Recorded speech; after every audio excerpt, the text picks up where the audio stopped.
पंखांना, आकाशाने नाकारलेल्या पंखांना गरुडाचे वर येणारे असे भारतरत्न डॉक्टर बाबासाहेब आंबेडकरांच्या जयंतीनिमित्त मी गार्गी तुषार विशाखा चांदवडकर आपल्या सर्वांना जय हिंद शुभेच्छा देते आणि माझ्या विचारांच्या मांडणीला सुरुवात करते. शिव फुले शाहू आंबेडकर विचारांचे अनुबंध या विषयावर बोलताना मला मनस्वी आनंद होत आहे. श्रोते हो, शिवाजी महाराज, महात्मा फुले, शाहू महाराज आणि डॉक्टर बाबासाहेब आंबेडकर हे चारही महापुरुष आपल्या महाराष्ट्राला नव्हे तर अख्ख्या भारत देशासाठी खूप महत्त्वाचे आणि मोठे असे क्रांतिकारी आहेत. त्या चारींचा काळ जरी वेगळा असला तरी या चारींचे विचारांमध्ये खूप सारखेपणा आहे आणि हाच अनुबंध स्पष्ट करण्यासाठी मी आपल्या समोर उभी आहे.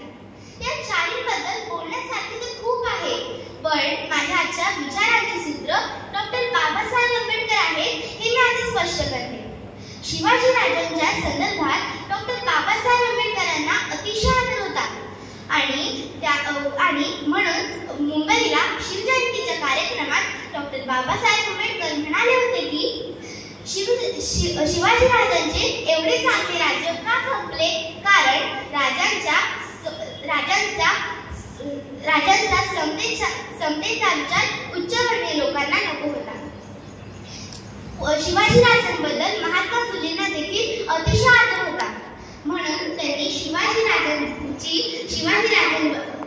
एक गौरव करणारा पोवाडा लिहिला आणि शिवाजी राजांची काटाकुटीतली समाधी शोधून काढली.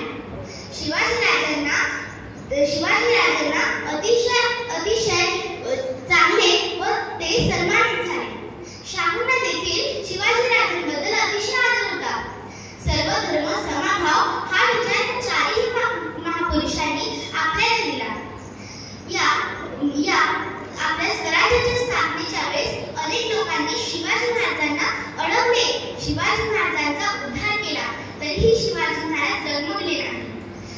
आपल्या स्वराज्यामुळे शिवाजी महाराजांनी 18 पगड जातीचे मावळे सामावून घेतले.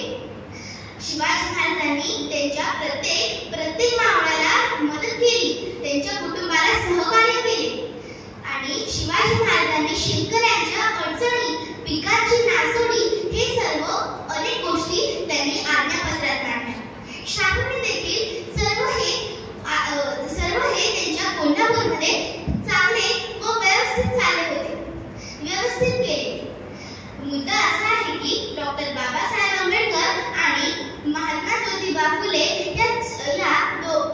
यांच्याकडे राजा महाराजांसारखी श्रीमंती नव्हती, असे स्वराज्य नव्हते, तरीही त्यांनी दुसऱ्यांना मदत केली.